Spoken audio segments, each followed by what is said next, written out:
won the event last year. The conditions were such that it really suited the boat very well. A little bit different than what we're going to see this year. We just have to sail smart and make the right decisions and hopefully have a little luck. The fact that there aren't any 72 footers, I think that the 52 footers and the Cookson 50s are going to be incredibly hard to beat. It could be a little boat race. IRC Zero is going to be an amazing fleet this year. We got 3 other Volvo 70s and Volvo 65, and we go down to 3 Cookson 50s and a TP52. So the element of competition there is incredibly strong. It's a really strong fleet. Step by step we are learning, and I'm really happy that there's a great bunch of people here, outsiders on the boat from the Baltic, some help from Australia and America and the British. So we are looking forward for this race.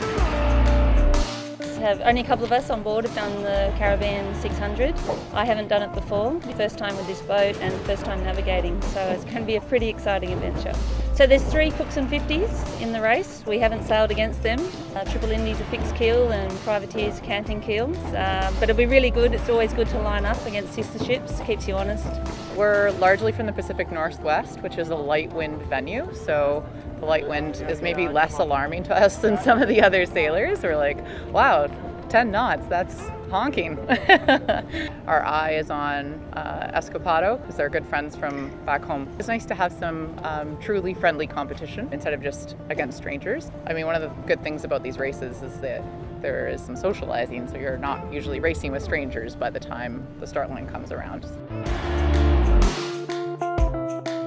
And now it's my first season in Caribbean, and of course I heard about the Rock 600, Caribbean 600 as the hardest offshore sailing race in Caribbean. We are going to give the maximum, no sleeping and making a lot of maneuvers, changing the sail.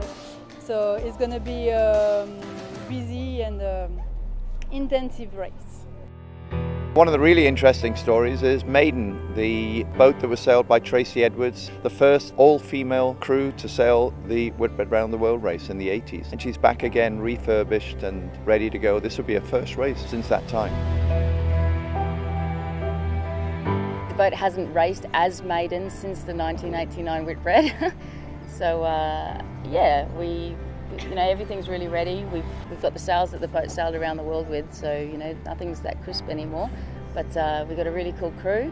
We've been out training the last couple of days, so I think we're just going to have fun. We're going to get Maiden back out there on the racetrack, and whatever happens, it's just a privilege to have her out there racing again.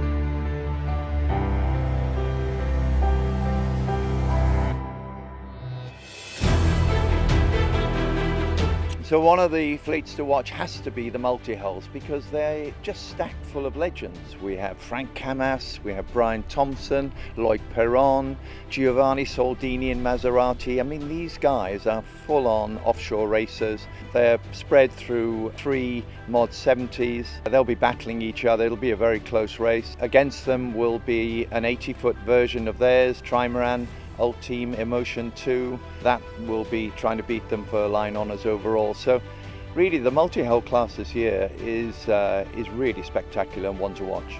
I think it's going to be the most competitive big multi-hull fleet we've had for a long time. There are 5 boats with 370, Maserati, Powerplay, Argo, and also Shockwave and Ultime.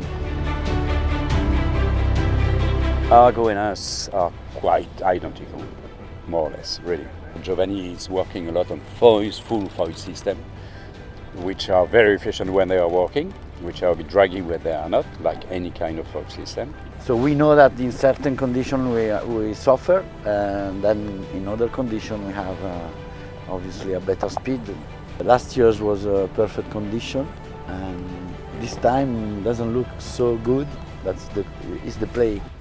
So you have to anticipate, you have to respect for sure, but you have to know very well your opponents and to know and to understand why they are faster and why they are going that way. Because if you know them, so you know that they are going to do something which is accurately defined by the type of boat they are. And then it's not only a story of following someone, it's a story of doing something different sometimes. Maybe it's not just a race in speed, it could be a race in strategy, and there is a lot of shift around the island, and this is important, I think, to win or to, to lose the race. We've been racing 35-foot catamaran for the last 6 years, and now we've stepped it up to, it's a different category, so we've brought some specialist large multi-hull sailors on board. So I'm looking forward to bringing the team up to that next level of performance, and that's really what I'm focused on, is team performance. I love to sail fast. I've never done the Rourke. Definitely don't have the experience of Brian Thompson, Giovanni. They know it to their core, but we're gonna have a great time.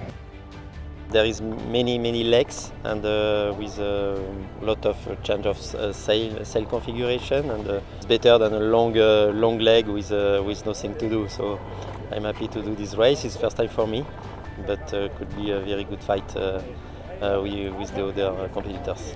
But at the end of the day, I think the team that sails the best and pushes the boat the hardest is probably going to come out on top. One of the things that's going to make a big difference to this year's race is the weather pattern, which is really it's just going to throw the cards up in the air.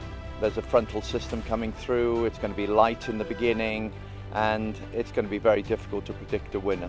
The boats, they're all very competitive, from the fabulous boats that we have in class 0 and 1, and of course at the smaller end we have a lot of small boats here, but the multi-hulls as well. There'll be battles throughout the fleet that'll be interesting to watch. So the weather's going to play a big part in this race, and I can't tell you who the winner's going to be. Like every races, it's never finished till the finishing line. Never. You can be alone at sea and you see nobody around, and suddenly there is one which is coming back. I just think the course is great. It's a great length race. I like the fact that it starts and finishes in Antigua. It's just great to be down here. Really love it. One thing's for sure, Caribbean 600 is really a race you're getting addicted to. We had it twice, very windy times.